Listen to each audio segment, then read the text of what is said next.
জানাচ্ছি চ্যানেল 24 এর নিয়মিত আয়োজন বিভাগীয় খবরে। ভিন্ন রকম সংবাদ নিয়ে আমাদের এই আয়োজন। আজ জানবো ঢাকা বিভাগের জেলাগুলোর খবর। সঙ্গে আছি আমি সারিকা তাবাসসুম। দর্শক, রাজবাড়ীর বালিয়াকান্দির স্বাবলম্বী ইসলামপুর সরকারি প্রাথমিক বিদ্যালয়, যেটি ঢাকা বিভাগের শ্রেষ্ঠ এবং সারা দেশে দ্বিতীয় স্থান লাভ করেছে, এবং বিদ্যালয়টির প্রধান শিক্ষক নির্বাচিত হয়েছেন দেশসেরা প্রধান শিক্ষক হিসেবে। আমরা এই সফলতার গল্প শুনবো সহকর্মী সুমন বিশ্বাসের কাছে। বিদ্যালয় প্রাঙ্গণের একপাশে দোলনায় দুলছে কেউ আবার বই পড়ছে রিডিং কর্নারে, কেউ বা নাস্তা কিনছে সততা স্টোর থেকে।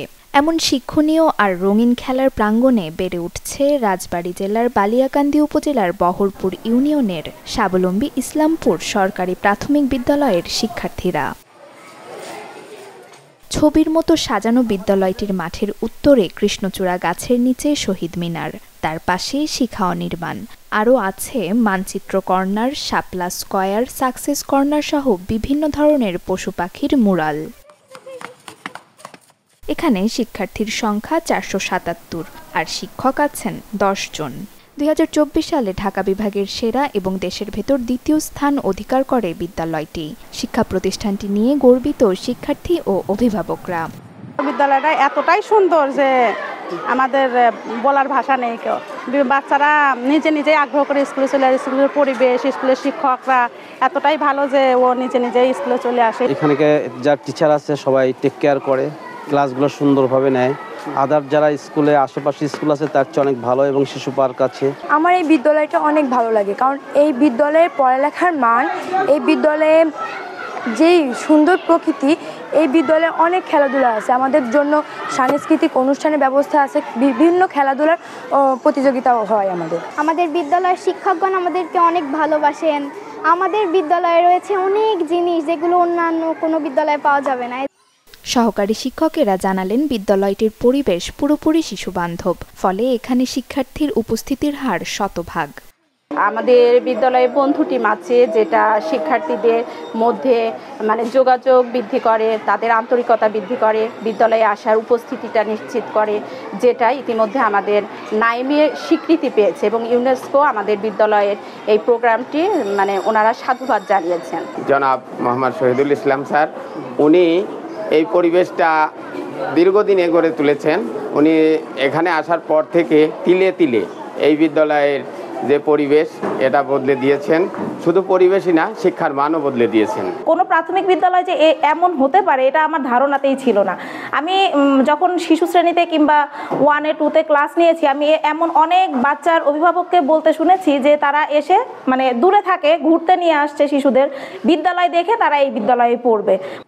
বিদ্যালয়ের প্রধান শিক্ষক বলছেন, এলাকাবাসী ও শিক্ষকদের সম্মিলিত চেষ্টায় বিদ্যালয়ের এই পরিবেশ সৃষ্টি হয়েছে।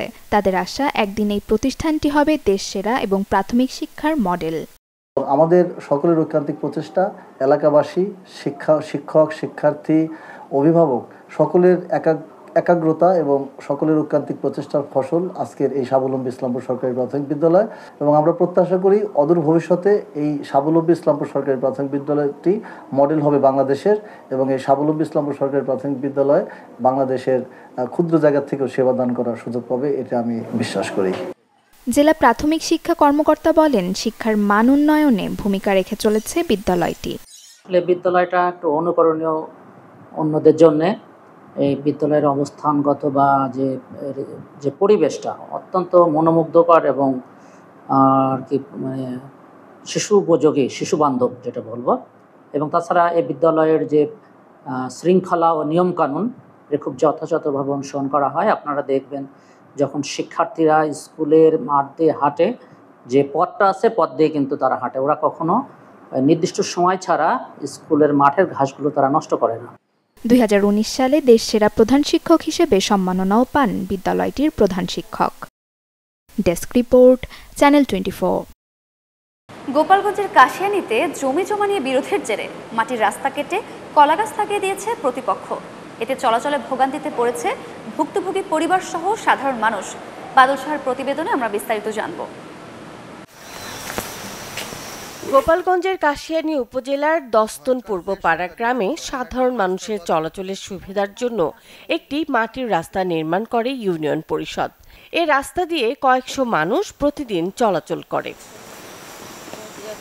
তবে রাস্তা নির্মাণের পর থেকেই ওই রাস্তার জায়গা নিজেদের বলে দাবি করে আসছিলেন ওই গ্রামের শামসুল হক শেখ ও আব্দুল কুদ্দুস শেখ।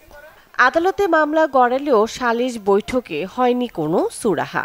এরই মধ্যে গেল শুক্রবার রাস্তার জায়গা নিজেদের দাবি করে কলাগাছে লাগিয়ে দেন শামসুল হক শেখ ও তার লোকজন। এতে ভোগান্তিতে পড়েন আব্দুল কুদ্দুস শেখের পরিবার সহ সাধারণ গ্রামবাসী। আমার জায়গাতে আমি রাস্তা নিছি, এই জায়গায় সত্যি কথা হলো 5% জায়গা, তার অর্ধেক আমার অর্ধেক তাগো, তাই আমার ভিতর দিয়ে আমি রাস্তা নিছি। তাগো তো পশ্চিম দিয়ে রয়েছে, ওরা বাইরে বাড়ি দিবি না, কিছু করবার দিবি না, আমাকে মারধর করে যাতা করে যাই 3 দিন রাস্তা কাটছে আমার স্বামী রে। ওই যে কন্দে পলাই বেড়া লাগছে, ওরা আমার নেটে মোবাইল দিবা লাগছে, তোর বাপ পলাই বেড়া লাগছে, কে টাইনে ছিড়বো, এ হরবো কত টাকা লাগছে। বাড়ির জমি মাঠে জমি নাই, তারাও তো রাস্তা পায়, আর আমাদের জায়গা থাকতে জমি থাকতে কেন আমরা রাস্তা পাবো না? এই সুস্থ সবল বিচার আমরা চাই। জায়গাটি নিজেদের দাবি করে রাস্তার মাটি কেটে কলা গাছ লাগিয়ে দেওয়ার কথা স্বীকার করেছে শামসুল হক। আমার কাছে কোনো জিনিস নিতে হয়, আমার কাছে বলতে এই জমির 8টা শরিক, আমরা 8 ভাই বোন, তা কারো কাছে তো শুনে নেয় জায়গাটা। একটা জিনিস যদি আপনার কাছে নিতে হয় তাহলে চাই নিতে হবে। আমার ভাইরে যখন মারছে, আমার ভাইরে মারলি ফেরা, তখন আমি আগে রাস্তা কেটে দিচ্ছি। জায়গার পর রাস্তা বানাইছে, আমি আমার রাস্তা কেটে আমি কলা গাছ লাগাই। স্থানীয়রা বলছে এই রাস্তার জায়গা নিয়ে দীর্ঘদিন ধরে দুই পরিবারের মধ্যে দ্বন্দ্ব চলে আসছে। তবে কয়েকবার সালিশ বৈঠক করা হলেও কোনো সুরাহা হয়নি। শুক্রবারের দিন আমি আইসি এনে মাটি মুটি কাটা হয়ে গেছে, এই কলা গাছ আমি লাগাবা দেখছি। 2% জমি এই বাড়ির মধ্যে থেকে পাবে, বুঝছেন? আত্মাপের সাথে কথা হয়েছে যে জমি ছেড়ে দেবা, আমি তোমার রাস্তা দিব। নিজেরাই আপোষ করে রাস্তা করতে পারে, কিন্তু এই জায়গায় আমার জানা মতে বাইরের কিছু লোক পক্ষ দিয়ে এই পর্যন্ত নিয়ে আসছে। অভিযোগ পেলে বিষয়টি তদন্ত করে ব্যবস্থা নেওয়ার কথা জানান ইউনো। নরমালি মনে করেন সরকারি প্রকল্প যেহেতু ব্যবহার হয়েছে, সেহেতু এটা সার্বজনীন হওয়ার কথা, এটা তো কেউ চাইলেই বন্ধ করতে পারে না। ভোগান্তি কমাতে দ্রুত রাস্তাটি মেরামত সহ দোষীদের বিরুদ্ধে আইনগত ব্যবস্থা নেওয়ার দাবি ভুক্তভোগী পরিবার সহ গ্রামবাসীর। Desk report, channel 24। মাদারীপুরের অন্যতম বিনোদন কেন্দ্র শকুনি লেক, কিন্তু আশেপাশের সবগুলো সিসিটিভি ক্যামেরা বন্ধ হয়ে যাওয়াতে বেড়েছে চুরি, ছিনতাই সহ নানা রকম অপরাধ কার্যক্রম। সবার নিরাপত্তার কথা চিন্তা করে স্থানীয় জনগণ দাবি করছে দ্রুত সিসি ক্যামেরা স্থাপনের। আমরা আরও জানব সাগর হোসেন তামিমের প্রতিবেদনে। মাদারীপুর শহরের শকুনি লেক জেলার একমাত্র বিনোদন কেন্দ্র এটি। প্রতিদিন সকাল থেকে মধ্যরাত পর্যন্ত ভিড় থাকে দর্শনার্থীদের। 2015 সালে 22 কোটি টাকা ব্যয়ে লেকের সৌন্দর্য বাড়ানোর পাশাপাশি নিরাপত্তার জন্য লেকের চারপাশে বসানো হয়েছিল 64টি সিসিটিভি ক্যামেরা।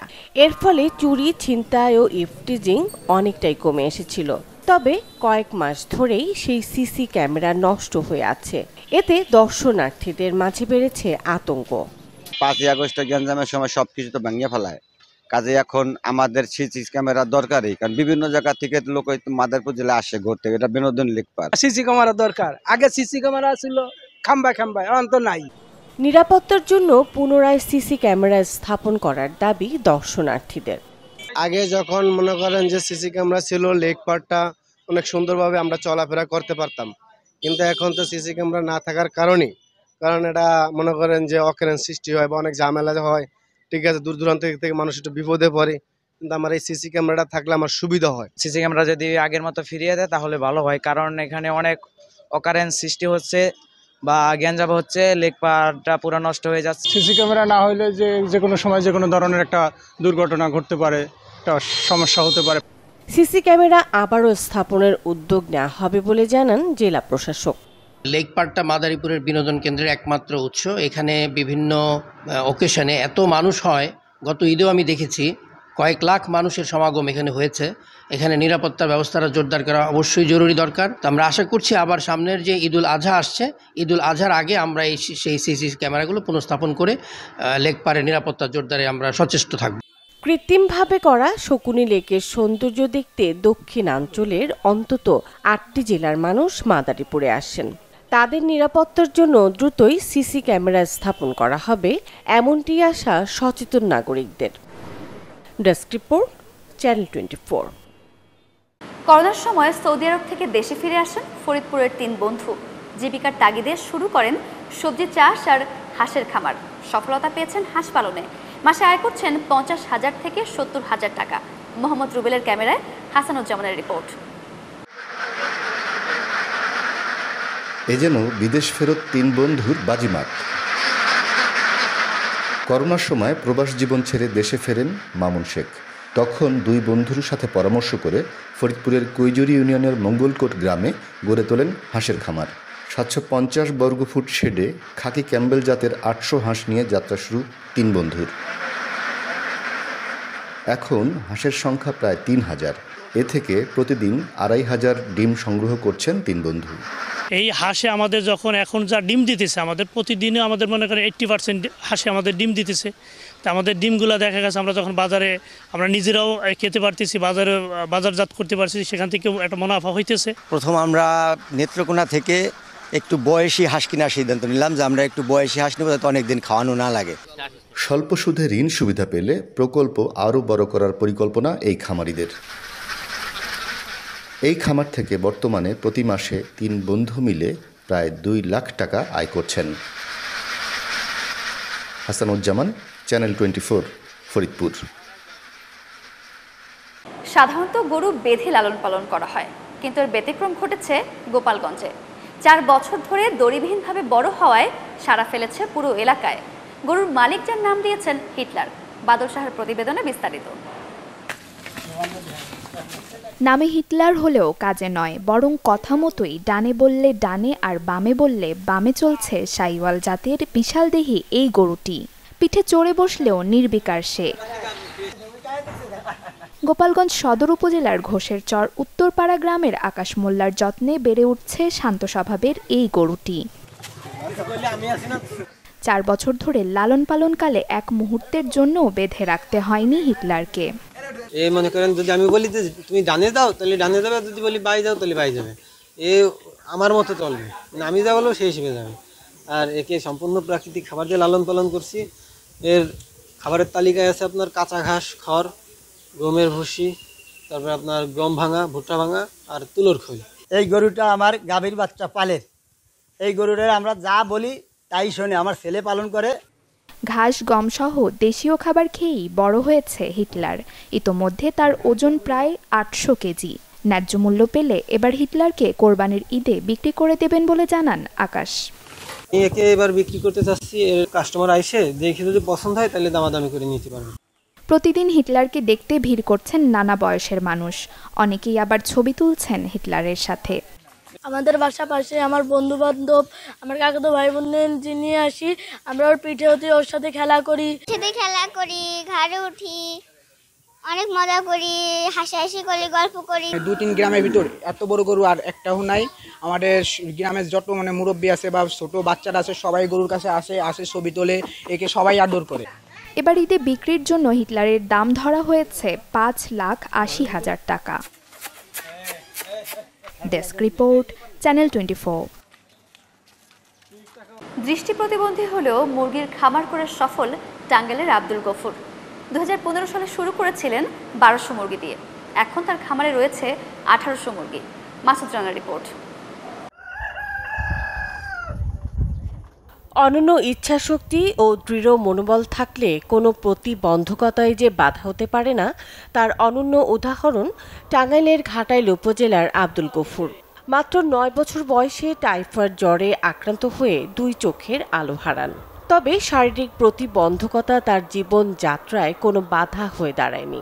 সংসারের সব কাজ নিজেই পরিচালনা করছেন। একসময় কৃষি কাজ করলেও 2015 সালে প্রথম 1200 মুরগি নিয়ে খামার শুরু করেন তিনি। বর্তমানে 1800 মুরগি রয়েছে তার খামারে। এ সাফল্যের কারণে সমাজের কাছেও তিনি অনুকরণীয়। সকালবেলা মনে করেন যে মুরগির খাবার মানে শুরুতেই পাইপগুলো আগে মুছে দেন আগে, তারপরে মনে করেন যে ওই সবটি পানির টানি সব মানে ওটার কষি আছে, কষি লাগাই পানির মুরগি সকালে 2 ব্যাগ খাবার দিই, তারপর আবার 10টার দিকে পানি দিই, তারপর আমরা দুপুরবেলা আবার 2 ব্যাগ খাবার দিই। প্রতিদিন আমার 200 কেজি খাবার যায়। আমার মুরগি আছে আমার 1800-এর মতো। আসলে গফুর ভাই করে দেখিয়েছেন শারীরিক প্রতিবন্ধকতা কোনো প্রতিবন্ধকতা নয়। উনি অনেক ছোট থেকেই শারীরিকভাবে অসুস্থ, কিন্তু উনি হচ্ছে মনোবলের দিক থেকে অনেক এগিয়ে আছেন। স্বপ্ন পূরণের মানসিকতা থাকলে কোনো বাধাই বড় নয়। গফুরের সংগ্রামী জীবন সেই শিক্ষাই দেয়। Desk report, channel 24। এই ছিল আজকের বিভাগীয় খবরে। আগামীকাল নতুন স্বাদ আর ভিন্ন গল্পে আবারও হাজির হব, সাথেই থাকবেন।